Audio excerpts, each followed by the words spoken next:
Bonjour à tous et à toutes et bienvenue sur ma chaîne si vous êtes nouveau. Dans cette vidéo, on va apprendre comment récupérer des données depuis une base de données grâce aux requêtes select. Le code avec lequel je vais commencer cette vidéo, c'est celui de fin du dernier épisode. Si vous ne l'avez pas vu mais que vous souhaitez quand même suivre cette vidéo, il y a un lien pour le télécharger juste en dessous en description. Je vais maintenant vous montrer comment j'avais fait le challenge que je vous avais donné en fin de dernière vidéo.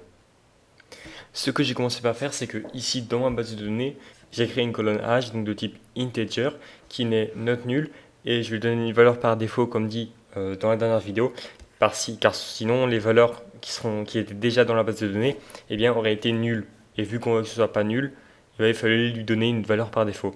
Ensuite, une fois que ça a été créé, donc le name âge, je suis allé dans mon fichier, ici bien sûr je demande l'âge après le password. Et quand j'appelle la méthode createPerson, je passe l'âge en paramètre. L'âge que je récupère ici, donc l'âge c'est un int. Ici, je dis que je vais aussi renseigner la colonne âge. Et ici, je donne l'âge. Donc là, j'ai pas mis de guillemets. Vous voulez mettre, normalement ça marche aussi avec les guillemets. Moi, j'ai pas mis de guillemets. Voilà, parce que du coup, c'est un int. Et là, c'était des strings. Si vous voulez avoir le code de ce challenge et des suivants, ainsi que le code des vidéos de cette série, ils sont tous disponibles sur GitHub. Le lien est dans la description. Le serveur d'aide est comme d'habitude disponible pour toutes vos questions. Et une dernière petite chose avant de commencer, s'il vous plaît, prenez 2 secondes pour mettre un pouce bleu et vous abonner. Ça ne sent pas grand chose, mais moi, ça m'aide énormément et ça me supporte dans mon travail. Allez, assez pour l'intro. Sans plus tarder, on rentre dans le code. C'est parti! Avant de faire la partie login de l'application, je vais vous montrer ici une autre méthode, une autre façon de faire pour récupérer les données ici, donc dans la méthode createPerson. En fait, pour les transmettre à la base de données, vous pouvez faire comme ça marche très bien, sauf que vous pouvez avoir des attaques par injection SQL. Donc cette méthode-là est plus simple, c'est plus clair à lire, c'est pour ça que je l'ai montré aussi. Mais quand il y a des entrées qui viennent de l'utilisateur, il vaut mieux faire autrement. Je vais vous montrer comment faire. Vous mettez comme ça, un point d'interrogation à chaque valeur manquante et sans guillemets comme ça. Et ici, quand vous faites le cursor.execute, vous pouvez venir faire username, donc qui est le premier, puis après password, dans l'ordre comme ça. Vous mettez dans un tuple, donc c'est une mini-liste. Et voilà, et ça va automatiquement vous mettre les données et vous n'aurez pas d'attaque par injection SQL et vous me remercierez plus tard. Bref, maintenant on peut faire notre partie login. Donc on va créer tout de suite une fonction login. Hop, et on va faire comme pour l'autre. Tac tac, login. Hop, au niveau, on va récupérer aussi le username et le mot de passe. Donc juste ici, ça va être la même chose. Et avant que j'oublie, on va aussi mettre ici if choix égale à 1, on va appeler le login, comme ça ce sera fait. Voilà, donc quand on choisit 1, ça va déclencher le login. Et là, il va nous demander le mot de passe et le nom d'utilisateur. Donc là, ce qu'on va faire maintenant, c'est qu'on va regarder dans la base de données, est-ce que pour ce nom d'utilisateur-là, il y a bien ce mot de passe là. Si oui, ça veut dire que voilà, la personne s'est bien enregistrée. Donc pour ça, on va créer une méthode qui s'appelle password4. Donc def password4. Donc là, je suis dans le database handler. On met self parce que pour toutes les fonctions d'une classe, il faut mettre self en premier. Et ensuite, on peut mettre les données. Donc username et password. Hop, c'est des strings les deux. Ensuite, encore une fois, on récupère le cursor. Et là, par contre, on va avoir un nouveau type de requête SQL. On va voir les requêtes select. Donc, une requête select, ça va nous permettre de récupérer des données depuis la base de données. Donc, on va faire query égale f de select. Après le select, là, on va mettre quelle colonne on veut récupérer. Donc, si on veut récupérer la colonne, par exemple, username et password, on met ça comme ça. Si on veut récupérer que la colonne password, on met ça comme ça. Nous, pour l'instant, ce qui nous intéresse, c'est que la colonne password. Si vous voulez mettre toutes les colonnes, vous pouvez mettre select étoile. Là, vous allez récupérer toutes les colonnes. Nous, on va récupérer que le password car c'est ça qui nous intéresse. Donc, on sélectionne la colonne password depuis la table qui s'appelle person. Donc là, c'est pareil, c'est from person. Là, on a inséré into person. Là, on récupère depuis personne. Et ensuite, on va mettre une condition, on ne veut pas récupérer, si on laisse comme ça, on va récupérer tous les mots de passe de tout le monde. Nous, on veut juste récupérer les mots de passe de la personne qui s'appelle avec ce username là. Donc, on va faire where, ça c'est un peu comme une condition, c'est une condition, username égale, et là, avec la nouvelle méthode, donc on va mettre un point d'interrogation qu'on va renseigner plus tard. Donc, on sélectionne la colonne password depuis la table personne quand le username égale le username fourni. D'ailleurs, je ne sais pas pourquoi j'ai mis password ici, parce qu'on ne va pas l'utiliser en fait. On récupère le password avec ce username là en fait. On veut avoir le password de cette personne là. Donc il n'y a pas besoin du champ password ici, je ne sais pas pourquoi je l'ai mis. On n'oublie pas le point virgule à la fin. Et on fait cursor.execute query. Là, on va mettre le username comme ça. Et là, on exécute notre query. Cette query là, comme vous avez compris, elle va renvoyer des données. Dans notre cas, elle va renvoyer un password, donc il faut les récupérer. Pour ça, ici, on va faire result égale cursor.fetchAll. FetchAll, ça va permettre de récupérer toutes les rangées des données. Dans notre cas, il va y avoir qu'une seule rangée, parce qu'on donne un username, et les usernames sont uniques. Mais si les usernames n'étaient pas uniques, on pourrait avoir plusieurs rangées. Nous, on sait qu'il n'y a qu'une seule rangée. Donc, on va pouvoir récupérer la première rangée. Donc, on récupère tout ce qui a été renvoyé.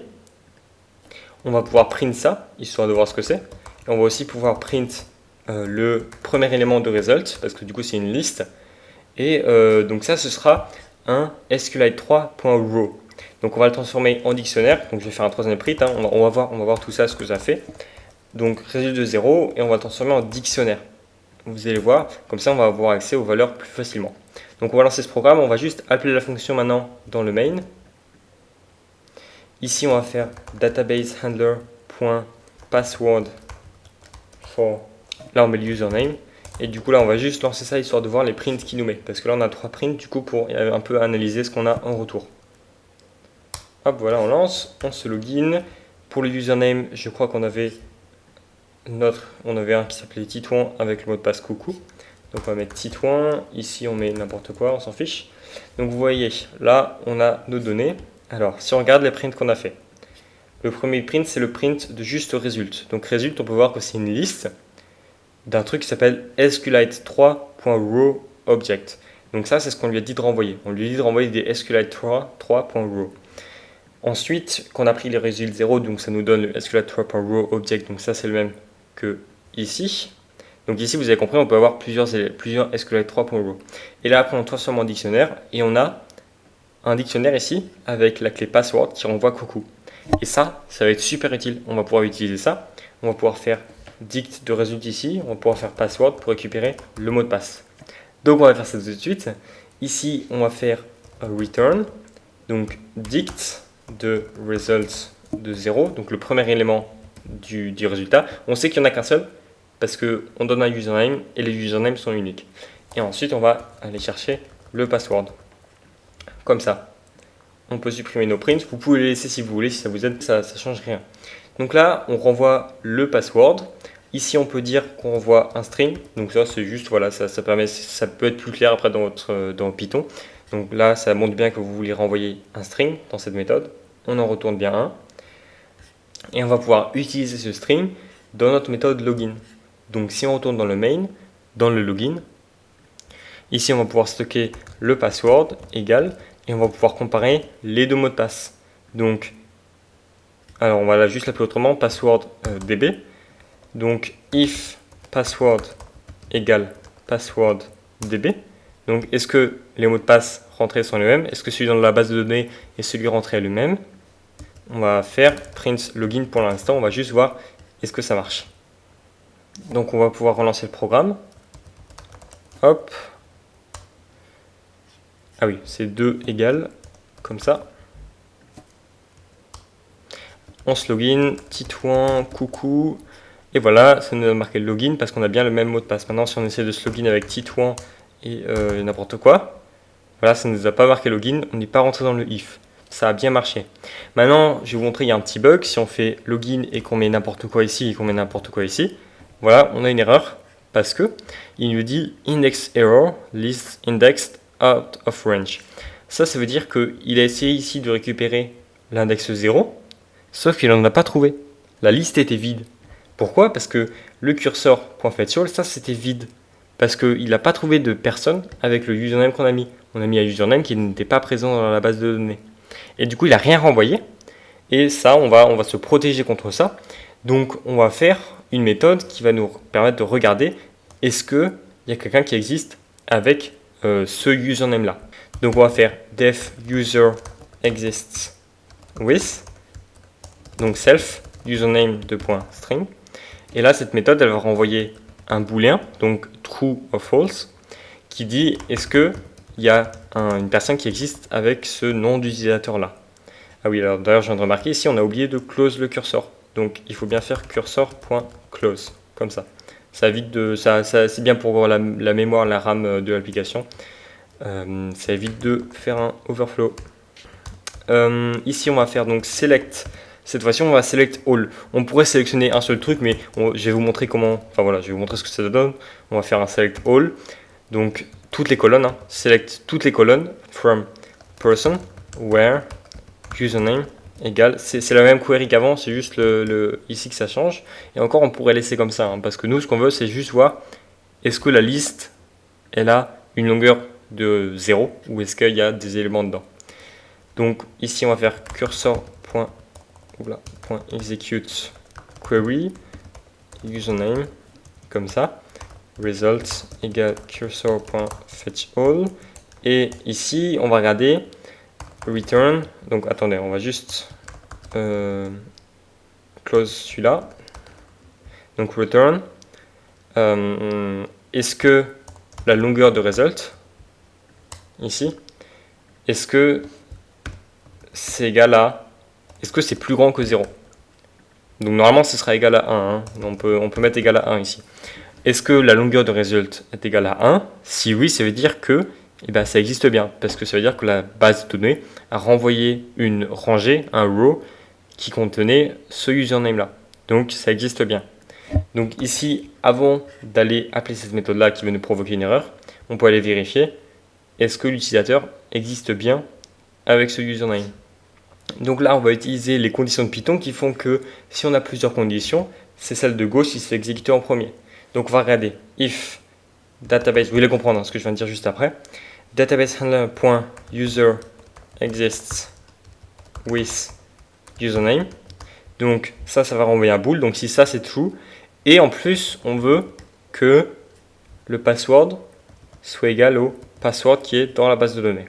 Donc ce qui va se passer là, c'est qu'il va d'abord vérifier est-ce qu'il y a quelqu'un qui existe avec ce username là. Si oui, alors il va aller récupérer le password et le comparer avec celui qui a été entré. Par contre, si ça n'existe pas, il ne va pas aller comparer le password, il va pas exécuter cette ligne là, ce qui fait qu'on ne va pas avoir d'erreur ici. Et voilà, donc même s'il y aurait eu une erreur, en fait ça ne se fait pas exécuter parce qu'on sait qu'il n'y a personne avec ce nom d'utilisateur là. On va pouvoir revoir et regarder si ça marche. On va mettre un else ici, comme ça on va mettre non correct. Comme ça on saura s'il a bien trouvé ou pas. On lance, on se login, je mets n'importe quoi. Voilà, il nous dit non correct. Et il n'a pas eu d'erreur comme avant. Parce qu'il a regardé dans la base de données, il a vu, ah bah il n'y a personne avec ce nom d'utilisateur là, ça sert à rien qu'il aille chercher le mot de passe. Si on marque en coucou ici par contre, là on est login. Donc maintenant on va pouvoir faire un truc un peu mieux au niveau de la partie login, parce que là c'est pas très clair ce qui se passe. Donc on va faire un menu connected. Donc le menu connected qui sera déclenché quand l'utilisateur s'est bien connecté. Donc menu, connected. Et là on va faire un while true. Donc on reste dans ce menu jusqu'à ce qu'on se déconnecte. Donc pour l'instant on va faire un seul choix. On va dire vous êtes connecté à votre compte T2 Land. Et on va pouvoir faire print 1.se-déconnecter. Donc là, on lance qu'un choix pour l'instant. On en rajoutera d'autres après dans d'autres vidéos. Pour aujourd'hui, on va faire qu'un seul choix, le choix de se déconnecter. Donc on récupère le choix. On fait un int de input parce que normalement, il envoie un numéro. Et après, on va pouvoir regarder le choix. Si le choix c'est égal à 1, on se déconnecte. Donc on renvoie de la fonction. Et le while true va s'arrêter. Et donc ça va revenir au menu not connected. Donc quand on se connecte ici, on va pouvoir faire menu connected, comme ça. Et si on ne se connecte pas, on va rien faire. On va juste marquer nom d'utilisateur / mot de passe incorrect, comme ça. Et pareil quand on se register, on crée la personne et après on veut qu'elle soit connectée parce que voilà, il n'y a pas besoin de lui faire aller à travers le login après, on va juste lui dire qu'elle est connectée, donc on va faire menu connected comme ça. Donc ce qui se passe, c'est que quand on se login, hop, si ça c'est bon, si on a mis le bon mot de passe et qu'on existe dans la base de données, on va déclencher cette fonction qui va se répéter jusqu'à ce que la personne renvoie 1. Quand elle renvoie 1, ça va faire return, ce qui va renvoyer après ici, la fonction se termine et on reviendra au menu not connected. On va pouvoir tester tout ça parce qu'on a quand même modifié pas mal de code. Donc si je stoppe ça et qu'on relance, hop, on s'enregistre, on va faire un nouveau truc. Donc YouTube, ma chaîne, hop, vous êtes connecté à votre compte Titouland. Donc là, il nous dit 1 se déconnecter. On va faire 1 pour se déconnecter, puis on va se login après, voir si ça a bien enregistré tout. Donc username YouTube, mot de passe, ma chaîne. Voilà, vous êtes connecté à votre compte Titouland. Si on se déconnecte et qu'on va essayer de se login avec un nom, avec un mot de passe pas bon, donc YouTube coucou, voilà, nom d'utilisateur ou mot de passe incorrect. Et il ne veut pas nous connecter. Bienvenue sur T2Game, non connecté. D'ailleurs là j'ai marqué T2World, mais normalement c'est T2Game. Et du coup ici on a une faute. Et ici aussi. Et voilà, c'est déjà la fin de la vidéo. J'espère que vous avez aimé. Si oui, n'oubliez pas de mettre un like, de vous abonner. Ça me supporte, voilà, ça ne vous coûte rien. Et avant qu'on se quitte, voici un challenge que je vous propose de faire en attendant la prochaine vidéo. Vous devez faire en sorte que quand on est sur le menu non connecté, on a une troisième option qui s'appelle consulter les utilisateurs existants. Quand on la sélectionne, ça va nous marquer tous les noms d'utilisateurs qui sont enregistrés dans la base de données. Si on regarde, on a bien tous ceux-là qui sont présents ici. C'est bien les bons. Voilà, et ça nous donne la liste comme ça. Donc j'expliquerai comment j'ai fait dans la prochaine vidéo qui parlera de modifier des éléments présents dans la base de données. On va voir comment on peut prendre une rangée et modifier ce qu'il y a dedans, modifier les valeurs qu'il y a dedans. Mais j'en dis pas plus. Moi je vous dis au revoir, à la prochaine, c'était Titouan.